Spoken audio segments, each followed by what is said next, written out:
gue pengen nanya hal terakhir nih kok, soal investasi. Tadi lu bilang soal diversifikasi.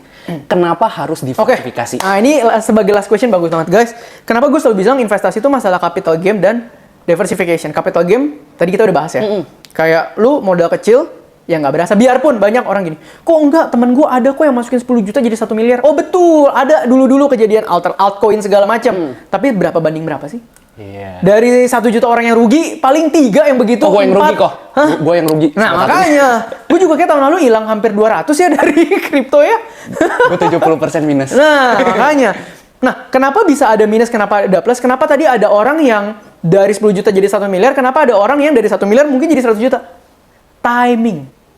Kita nggak pernah bisa timing dan kita tidak pernah bisa men-timing dan menebak momentum sebuah instrumen investasi. Contoh, pandemi, lu bisa tebak saham anjlok? Nggak bisa kan? Orang yang portfolionya di saham nih all in 2019, 2020 miskin anjir. Benar. Tapi orang yang tadinya miskin all in di saham 2020, 2021 ya nggak langsung kaya juga, pasti modalnya nggak terlalu banyak, tapi mendingan. Iya. Bener nggak? Benar. Itu cuman frameworknya dari 2019, 2020, 2021. Yang satu bangkrut, yang satu kaya. Bedanya di mana? Timing dan momentum. Lu bisa tebak? Nggak bisa. Nggak bisa. Tapi yang pasti setiap instrumen investasi ada momentumnya. Suku bunga diturunin, high risk aset naik. Suku bunga dinaikin, volume saham dari kemarin turun. Tapi obligasi naik, deposito naik. Makanya laporan keuangan banking lagi bagus-bagus tahun ini. Suku bunga naik terus. Ngerti ya? Jadi lebih baik kalau kita mikir long term, mending kita bagi portfolio kita. Misalnya segini di saham, segini di obligasi, segini di reksadana yang liquid, segini di deposito. Nanti momentum regulasinya berubah, kita tinggal cairin yang di sini, tambah yang di sini. Atau kita masih punya top up cash liquid, kita tinggal hajar di tempat yang dapat momentum. Kebayang ya?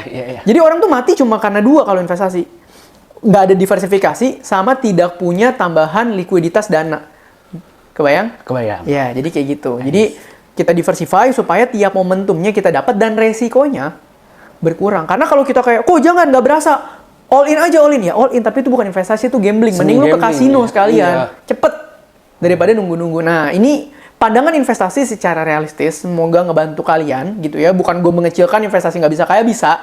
Tapi tentunya investasi bisa menjadi besar kalau modalnya besar. Maka buat teman-teman semua yang merintis, besarin apa dulu? Income. Modalnya dulu. Dari mana? Income. Jaga lifestyle. Bangun pondasi keuangan. Free money makin gede. Maka kalian bisa investasi makin besar. So, gue rasa itu aja